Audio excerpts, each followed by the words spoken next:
হিন্দু ছেলে, হ্যাঁ তুই তো মুসলমান। হিন্দু মুসলমানের বিয়ে কিভাবে?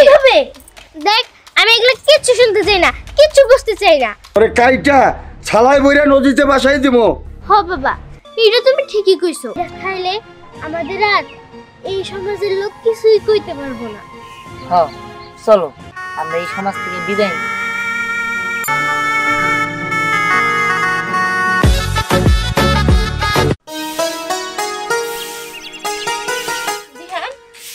বাবা এইদিকে হয়নি, এটা পরিষ্কার করা। মামা আমি ওইদিকে ময়লাগুলো সরাই দিয়েছি।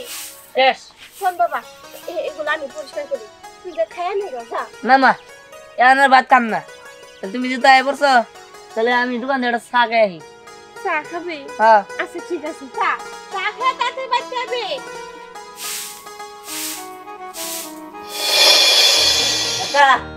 লাল চা দেন। না না না, তোমার চা দেওয়া যাবো না। তুমি যাও, তুমি দোকানে আছো কে? তোমার দোকানে ঢোকার নিষেধ না। যাও যাও যাও, এই দোকান থেকে যাও। কাকা আমার দোকানের দোকান নিষেধ মানে আমি আবার কি করছি? কি ব্যাপার, তুমি ওর সাথে এইভাবে কথা বলতেছো কেন? শোনো, ও সুইপার হলেও শিক্ষিত, বুঝলা? ও এখানে এই সমস্যার কারণে এখানে লেখাপড়া করতে পারে নাই, তাই দূরে অন্য জেলায় থেকে বিয়ে পাশ করে আসছে, বুঝলা? আরে দাও, আরে চা দাও। ঠিক আছে ঠিক আছে ঠিক আছে। স্যার কইতেছে সাইরা দে, বাঁচাও, কে কোথায় আছো? বাঁচাও।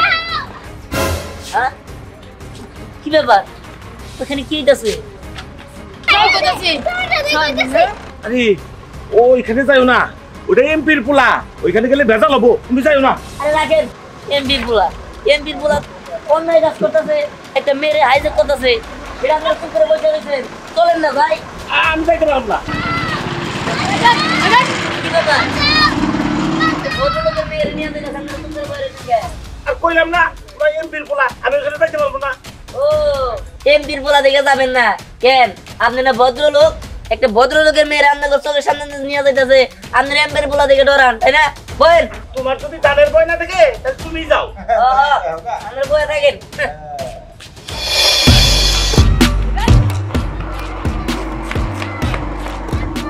না গাড়ি পিছু দূর করতে পারবো না, এদিকে চলো।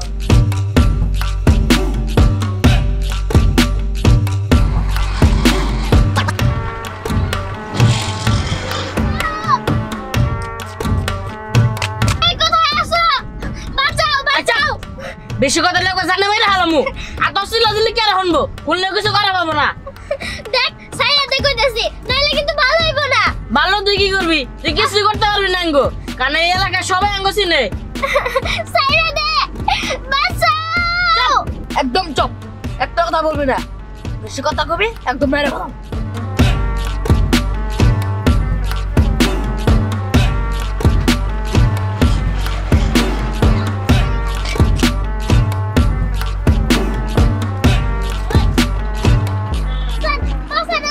ওই এই জায়গা দিয়ে যান দিগা।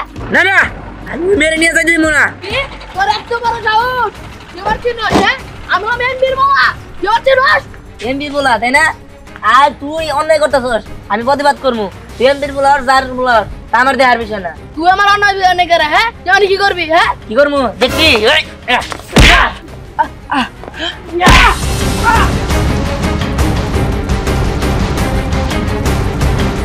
তোর এত বড় সাহস, তুই আমার গায়ে হাত দিছস?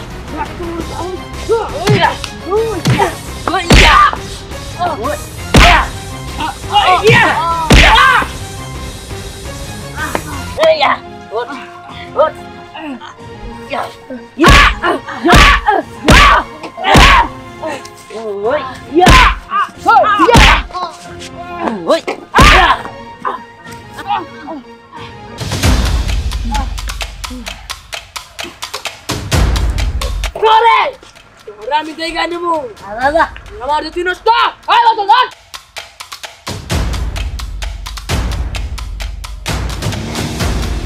আমার ভাই একদম শেষ করে নেবো। আপনার অনেক অনেক ধন্যবাদ। না না ধন্যবাদ দেওয়ার কিছু নাই, এমপি বলা আপনার নিয়ে যেতেছে, কেউ বাঁচার জন্য সাহস পাইল না। তা আমি ভাবলাম যে একটা ভদ্রলোকের মেয়েরে অন্যায় করতেছে, এটা তো ঠিক না, তা আমি আপনার বাঁচাইছি। কত মানুষই তো চায় চায় দেখলো, কেউ তো আর সাহায্য করতে এলো না, এই আপনি ছাড়া। কত মানুষই চায়া ছিল, তাই কি আমিও চায়া থাকতে পারি নাকি? শুনেন, তারা ভয় পাইছে এমপির পোলা দেখা, কিন্তু অন্যায়ের প্রতিবাদ করার সাহস পায় নাই। আমি তো একজন মানুষ, আপনিও তো একজন মানুষ, আর মানুষ মানুষে বাঁচাবো, এটাই তো মানুষের কর্তব্য। তা আপনি ঠিকই বলেছেন, একটা মানুষের উচিত যে আরেকজনের বিপদে পাশে দাঁড়ানো। তা আপনার নামটা জানতে পারি? আমার নাম শ্রীমন্ত রবি দাস। আপনার নাম? আমার নাম পরি, সঞ্জিত ডাক্তার পরি। ও আচ্ছা আচ্ছা, আমি এবার আসি। আসসালামু আলাইকুম। আদাব।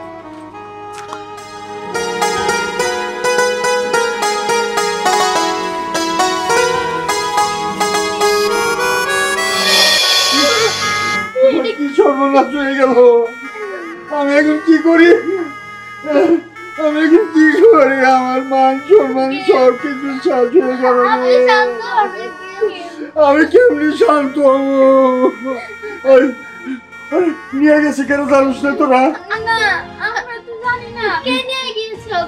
তোরা জানিস না মেন উপায় করি কি? আমার মান সম্মান শেষ হয়ে গেল। আমি মুখ দেওয়া কি বাগের রে মা, আমি এখন মুখ দেওয়া কি বাগের, আমি এখন কি করি? আচ্ছা আঙ্কেল, কোনো কি উপায় নেই পরীকে ফিরে আনার? আল্লাহ আল্লাহ যদি রহমত করে, তাছাড়া আমি কোনো উপায় দেখতেছি না রে মা।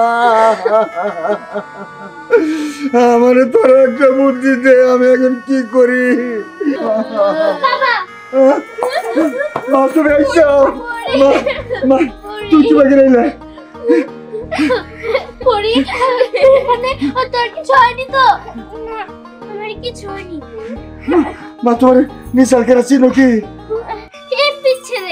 এমপির ছেলে আর সাথে আরেকজন ছিল। তোমার তো কোনো কিছু কর? না না, ওরা আমার কোনো ক্ষতি করতে পারেনি, তার জন্য আমাকে বাঁচিয়ে নিয়েছে। কে সে? সই, আমি তোমার পরে বলবনি। বাবা ঘরে চলো। মা ওইসব কথা থাক, যা ওকে নিয়ে ঘরে যা, আমি পরে বুঝুনি। আচ্ছা যেহেতু পাওয়া গেছে তাহলে আমরা এখন যাই।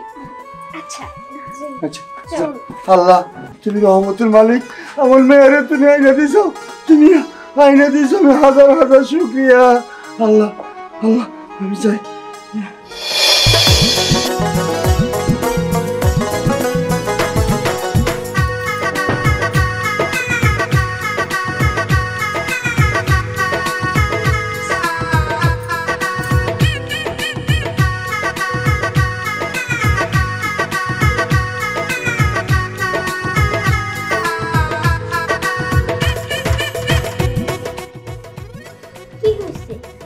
বুঝতে পারতেছি না, আমার কিছুতেই ভালো লাগতেছে না।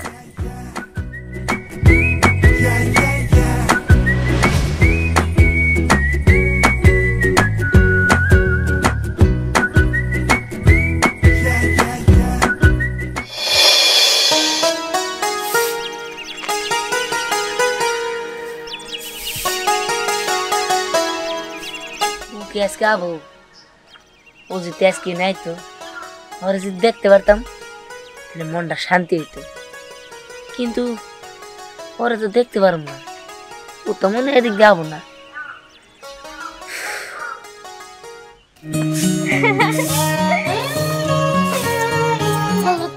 আমি কে? পরি। সত্যি বলছো? তুমি আইছো এত দেরি করে মানুষে, আমি তো কতক্ষণ ধরে তোমার জন্য অপেক্ষা করতেছি। যাই ভালো হয়েছে, তুমি কিন্তু আমার কাছ থেকে কোথাও যাও না। না, কোথাও যাবো না। আমি এতক্ষণ ধরে শুধু তোমার কথাই ভাবতেছিলাম যে তোমার কাছে আমি কখন আসতে পারবো। যাক ভালো হয়েছে, তোমার কথা ভাইবা আমি সারা রাত ঘুমাইতে পারি নাই, খালি মনে হয়েছে কখন তোমারে দেখতে পারবো। আমিও তো সারা রাত ভইরা একটা কথাই ভাবি যে তোমার মুখটা আমি কখন দেখবো। সত্যি কইতাছো পরি? হ্যাঁ সত্যি সত্যি, তিন সত্যি।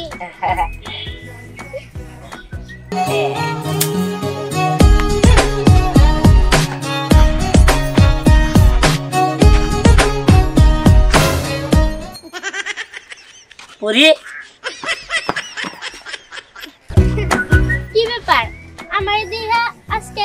হইতেছে কেন? ও তুমি আইছো? হ, আমি আসছি। ও ভালো হয়েছে। কেন, কিছু হারাই গেছে? না না না না না, আমি আমার ঝাড়ু খুঁজতেছিলাম। তা তুমি কেমন আছো? আমি অনেক ভালো আছি। আমি না তোমাকে একটা কথা বলতে চাই। কথা? কি কথা? তুমি কি আমার বন্ধু হবে? বন্ধু? হ্যাঁ, আমারও তো বন্ধু হইতে ইচ্ছা করে, কিন্তু আমার আর তোমার ধর্ম তো আলাদা। এটা কি সমাজ মাইনা নিব? সমাজের কথা বাদ দাও, আমি তোমার জীবন মরণের বন্ধু হতে চাই। যদি তুমি আমার বন্ধু হতে রাজি থাকো তাহলে হাত মিলাও। ঠিক আছে। বাবা তুই এটা কি কইতেছস? তুই কি একটু ভাইবা চিন্তা কইতেছস? হ্যাঁ, তুই একবারও কি আমাকে বংশ কথা ভাবছস? আমরা সমাজের সবচেয়ে নিচু বংশের লোক, আর আমাগর বংশের লোকই তো আমাকে দেখতে পারে না, তারপরে ওরা মানে নিব? অগর বংশ কথা একবার ভাবছস? অগর বংশ কি আর আমাগর বংশ কি? দেখো মা, এত ভাবাবের দরকার নাই। ভালোবাসার মধ্যে ভাইবা লাভ কি? আমি ওরা ভালোবাসি আর আমি বিয়ে করবো। না রে বাবা, আমরা সবচেয়ে নিচু বংশের লোক, আমাকে সমাজের লোক এগুলো মাইনে নিব না। সমাজের লোক জানলে আমাকে এক ঘোরা করে দিব, এই গ্রাম থেকে তারাই দিব। তখন আমরা কই যাবো ক? দেখো মা, আমি যদি সমাজ না মানি, সমাজ আমার কি করতে পারবো? আমি এত কিছু জানি না। আমি ওই মেয়েরই বিয়ে করবো, কথাটা তুমি মনে রাখো। না, এই ছেলেটা তো আমি কিছুতে বুঝাইতে পারতেছি না। এত বড় সিদ্ধান্ত নিয়ে ফেলাইলো আমার বলার, এখন যে কোন দুর্ঘটনা ঘটবো। হে ভগবান, তুমি রক্ষা করো, রক্ষা করো। এটা কি বলছিস পরি? তুই এটা কিভাবে করতে পারলি? দেখ, এটা হঠাৎ করে হয়ে গেছে। পরি, এই কথাটা যদি তোর বাবা জানে তাহলে তোকে কি করবি তুই বুঝতে পারছিস? দেখ, আমি কিছুই জানি না। আমি শুধু একটা কথাই জানি যে আমি ওকে ভালোবাসি আর আমি ওকে বিয়ে করব। বিয়েটা করবি তুই কিভাবে? দেখ, আমি তো তোকে এটা বলছি না যে ভালোবাসা অপরাধ। ভালোবাসা অনেক ভালো, কিন্তু তুই একজন হিন্দু ছেলে। হ্যাঁ তুই তো মুসলমান, হিন্দু মুসলমানের বিয়ে কিভাবে? দেখ, আমি এগুলো কিচ্ছু শুনতে চাই না, কিচ্ছু বুঝতে চাই না। আমি শুধু বুঝি যে আমি ওকে ভালোবাসি। দেখ সই, আমরা তো তোকে অনেক ভালোবাসি, তাই না? এর জন্যই তো তোকে বলছি তুই এমন কিছু করিস না যাতে আমরা তোকে হারিয়ে ফেলি। আমরা তোকে অনেক ভালোবাসি। স্যার, আমি কিছুই শুনতে চাই না। আরে পরি, আল্লাহ জানে আঙ্কেল এই কথা জানলে ও কি করবে। কি বলছিস এইসব? হ্যাঁ, তোরে ছোটটা মানুষ করছি এই না শোনার জন্য? এ কথা মুখে আনবি না। এ কথা যদি আমার সামনে আবার উচ্চারণ করস, তোরে কাইটা ছালাই বইরা নদীতে বাসাই দিব। হ বাবা, এটা তুমি ঠিকই কইছো। তোমার শক্তি অনেক, তুমি আমার চাইলেই টুকরা টুকরা করে নদীতে ভাসাই দিতে পারবা, পুরা মারতে পারবা। কিন্তু মনটা আমার স্বাধীন, তাকে তুমি বন্দি করতে পারবা না। এই আমি কইলাম। কি করি? এত বড় কথা! আমি আমি আরে কাইলি বিয়ে দেবো। আমি ব্যবস্থা করতেছি, যাই। করি, আমি তোমার কাছে যাইতেছিলাম। আমার সমাজ তো তোমার আর আমার সম্পর্ক মেনে নিতেছে না। আমার সমাজ তো তোমার আর আমার সম্পর্কটা মেনে নিতেছে না। কিন্তু আমি তো এমন একটা সমাজ তৈরি করতে চাইছিলাম যে সমাজে হিংসা, বিদ্বেষ, তারপরে অন্যায়, অবিচার কোনো কিছুই থাকবো না, সব শান্ত সুষ্ঠ থাকবো। আমিও তো সেই রকম একটা পৃথিবী চাই যেখানে কোনো হিংসা থাকবো না, উঁচু নিচু কোনো ভেদাভেদ থাকবো না। হ, তুমি ঠিকই কইছো। আমরা যে সমাজ গড়তে চাইতেছি সেই সমাজ গড়তে হইলে এই সমাজে থাকা যাব না, আমাকে নতুন করে সমাজ গড়তে হইব। আর ওই সমাজে যাইতে হইলে যে টিকিট লাগে ওটা কি তুমি নিয়ে আইছো? হ, আনছি। এই সেই টিকিট। এইটা খাইলে আমাদের আর এই সমাজের লোক কিছুই কইতে পারবো না। হ, চলো আমরা এই সমাজ থেকে বিদায় নিই।